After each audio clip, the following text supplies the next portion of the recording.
बिस्मिल्लाहिर्रहमानिर्रहीम सल्लल्लाहु अलैहि वसल्लम। एक नई वीडियो ब्लॉग के साथ मानी बाट स्पोर्ट्स के साथ आपकी खिदमत में हाजिर है।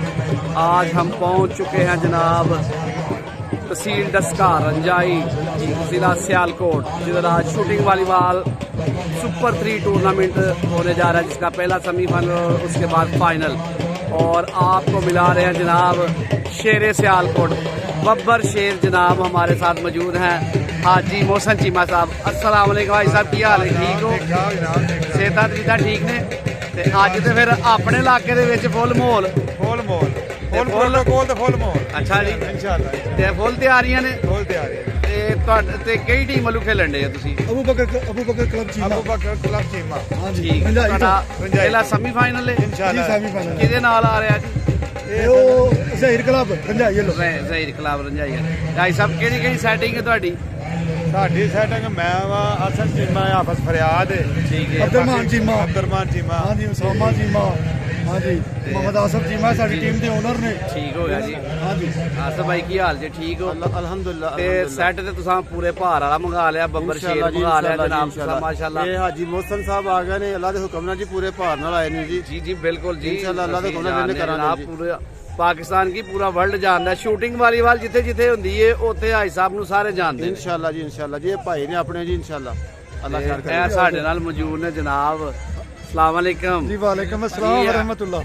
रज़ाक साहब की हाल है जी? तुसी भाई भी हो, वीर भी हो, चाचू भी हो, अल्हम्दुलिल्लाह। करता दरता हो जी शूटिंग वॉलीबॉल सियालकोट नूं प्रमोट करन च तुहाडा बहुत वड्डा हत्थ है।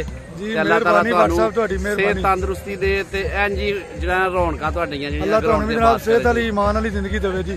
ते तुसी जनाब फुल सपोर्ट हाजी मोहसन चीमा क्लब नु। हां जी, वाह जी वाह। हां जी इंशाअल्लाह। ठीक हो ये मेरी क्लब है जी अपनी जी। ठीक हो गया जी, ठीक हो गया। असली भी तुहाडे जनाब। हां जी, हां जी, तुसी भी तुहाडे जनाब। की हाल है सरदार साहब ने जी?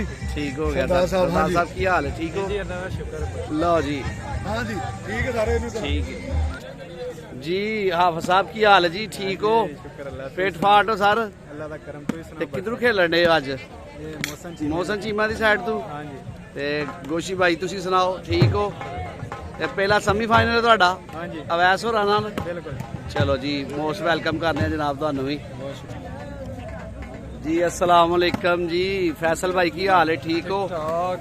शेरे सियालकोट जनाब फैसल दुबई वाला। फैसल भाई ये दुबई वाला की चक्कर जरा एदा ते थोड़ा जिहा दसो। भाई मैं खेलन गए हजे ओदे तुसी हुण रोज़ियां च भी गए हो? बस वो दौरा करके आए जे, ते ओदी वजह ना फेमस हो गए दुबई वाला। ते अवैस भाई की हाल है तुहाडा? ठीक ठाक हो? फिट फाट हो? ते नदीम भाई तुसी सुनाओ, ठीक ठाक हो? ते अज दी सैटिंग जी। फैसल भाई अज किधरों खेलन डे जरा? अज दे फैसल भाई ने साडे बहुत अच्छे प्यारे दोस्त ने जी। ठीक हो? दोस्त नहीं भाई ने इन्हां दी तरफ मैं खेल रहा नाल वैस भाई ने, वकार ठोरा वाला नाल सनैन भट्टी। तुहाडा पहला सेमीफाइनल है जी? जी भाई पहला सेमीफाइनल ते हाजी मोहसन चीमे होरा ना?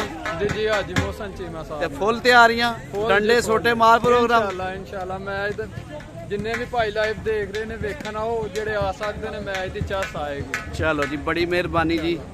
साडे नाल मौजूद सन मलक फैसल औरत साहब, ते ए उन्हां दी मुकम्मल सैटिंग पंडाल सज गया ते इंशाअल्लाह जेड़ा थोड़ी देर जी अज दा व्लॉग इंशाअल्लाह तुहानू सारे दोस्तां नू पसंद आएगा। एक नए व्लॉग नाल तुहाडे नाल फिर मुलाकात करांगे। उन्नी देर तक इजाजत दवो। अल्लाह हाफिज़। पाकिस्तान जिंदाबाद।